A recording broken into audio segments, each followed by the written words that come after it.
This was a solid beat across the board for Twitter. They've been turning into a profit-making company, at least since the last quarter. This is the second quarter straight profit.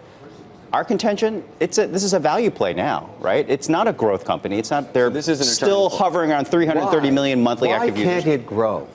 It's even got the president putting it steadily. It's just not growing very so well. The way I like to think about it is, like in New York media circles, there's always been sort of those local papers that other editors read, other TV producers read to sort of get a sense of like what the pulse was. That's what Twitter is, right? It's not Facebook. It's not 2 billion. Talking about the New York Post.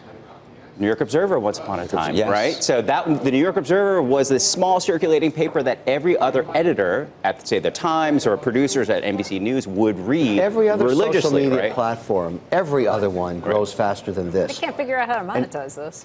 And the other question about it, and maybe you know the answer to this, is I can't use this tool to advertise with any small cap company because I can't geo-lock a region. Right. And it should be so easy to do that. Why don't they fix that problem? No, I think that's a great point. I think that's a smart way to sort of think about how they could monetize better. Their bet right now is they're turning into a video company. That's where most of you saw Julia's report earlier, that's their bet, right? They're saying we're going to become a video company. That's where our advertising is going to come in. But if I it's still still can't... alive. That's the advantage Twitter has still over Facebook, which is it's the thing you turn to when news breaks, when things happen, where, I'm going to search it out. Usually people turn to Twitter. You've got it. Yeah, but if you're a small business, you don't want to advertise to everybody. Yeah, the other perceived advantage, which was always considered a disadvantage, is Twitter knows a lot less about you as an individual. Yes. And so all of a sudden, these privacy concerns that Google and Facebook basically are spying on everything you do and whoever you are. Now, it makes it tougher for advertisers to have super relevant ads. But does it somehow insulate them in this world? It does. It's a good point. Why do you think they have less data about you? They don't know where you are.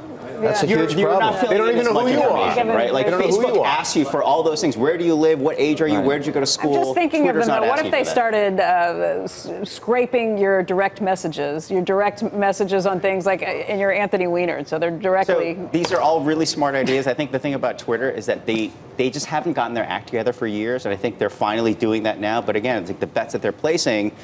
It's more traditional media play, frankly, right? That's how they're going forward because that's where they see the impact happening, right?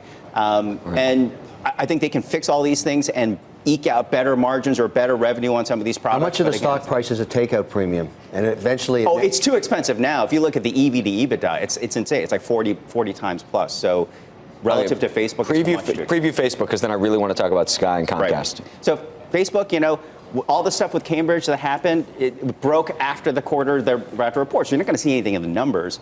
They're going to do everything they can to change the narrative, right? Earnings report is a chance to talk about something else. Of course, they're going to be asked about it, and they're going to repeat what they've said before.